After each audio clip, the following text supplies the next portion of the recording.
Associative. அசோசியேட்டிவ்னா join அப்படின்னு அர்த்தம் நான் சொல்லியிருந்தேன்.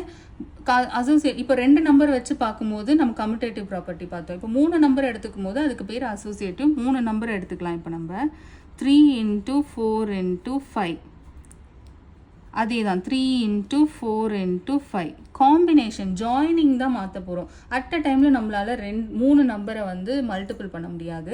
ஃபர்ஸ்ட் 2 நம்பரை மல்டிபிள் பண்ணிவிட்டு அதுக்கப்புறம் 3rd நம்பரோட மல்டிபிள் பண்ணுவோம். இங்கே நான் ஃபர்ஸ்ட் இந்த 2 நம்பரை மல்டிபிள் பண்ணுறேன்ல, அதையே நான் வந்து மாற்றி பண்ண போகிறேன். லாஸ்ட் 2 நம்பரை ஃபஸ்ட்டு மல்டிபிள் பண்ணிவிட்டு அதுக்கப்புறமா இந்த 3rd நம்பரோட மல்டிபிள் பண்ண போகிறேன். எப்படி மல்டிபிள் பண்ணாலும் அது ஒரே மாதிரி பிஹேவ் ஆகுதா அப்படிங்கிறது தான் இங்கே கொஷின். ஒரே மாதிரி பிஹேவ் ஆகுது, ஒரே ஆன்சர் கொடுக்குதுன்னா ப்ராப்பர்ட்டி ட்ரூ. ஒரே மாதிரி பிஹேவ் ஆகலை, ஒரே மாதிரி ஆன்சர் கொடுக்கலன்னா அந்த ஆப்ரேஷனில் இந்த ப்ராப்பர்ட்டி இஸ் நாட் ட்ரூ. அவ்வளோதான் விஷயம். 3, 4